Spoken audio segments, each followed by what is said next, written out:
புதுக்கோட்டை மாவட்டத்தில் கடந்த வாரத்தில் 3 பேர் கொலை செய்யப்பட்ட விவகாரம் மாவட்டம் முழுவதும் பேசு பொருளாக மாறியுள்ளது. ஊர் முக்கியஸ்தர்கள் மற்றும் ஜமாத் தலைவர்களை சந்தித்தார் வன்னியரசு. புதுக்கோட்டை மாவட்டம் அறந்தாங்கி அருகே காரணியானேங்கல் கிராமத்தில் இஸ்லாமிய பெண் கொலை செய்யப்பட்ட விவகாரம் மாவட்டம் முழுவதும் பேசும் பொருளாக மாறியது.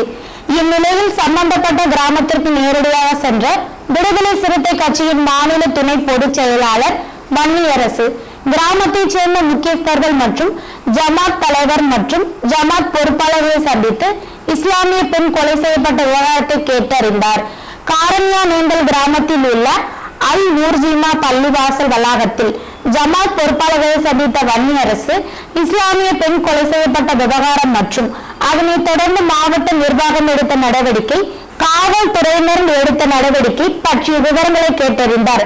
மேலும் ஜமாத் தலைவர்கள் தங்களுடைய கிராமம் மற்றும் சுற்று வட்டார பகுதிகளில் இதுபோன்ற கொலை சம்பவம் இதுவரை நடந்ததே இல்லை எனவும் இதுவே முதல்முறை எனவும் இது தங்கள் கிராமத்திற்கு மிகுந்த சோகத்தை ஏற்படுத்தி இருப்பதாகவும் நடைபெற்ற விவரங்களை எடுத்து கூறினார்.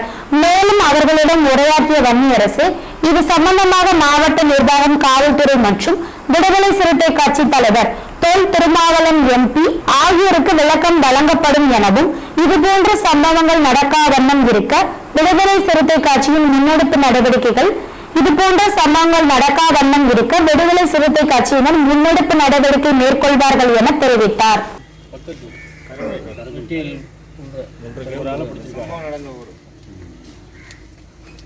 பொண்ணு எங்கள் ஊர், அந்த பொண்ணு மல்லுக்கடி கூட்டி போனாலும் எங்கள் ஊர் எழுக, அந்த பொண்ணை சாவடிச்சு கம்மாயில் பேசி வச்சது அடுத்த ஒரு கம்மா விதைக்கல தண்ணியில் தண்ணி கல் கல் 3 கல் அது மேலே நெஞ்சில் ஒரு கல், இங்கே ஒரு கல், 3 கல் கொண்டு போய் இவ்வளோ மட்டும் தண்ணிக்குள்ளே பாடியை வச்சு அதுக்கு மேலே கல் வச்சு எதுக்கோ மாணவத்தை நிவாரணம் அறிவிக்கிறாங்க. இது ஒரு பாலியல் பன்முறை பண்ணி கொலை செஞ்சது இதுவரை அறிவிக்கவே இல்லை எந்த ஒரு அரசு.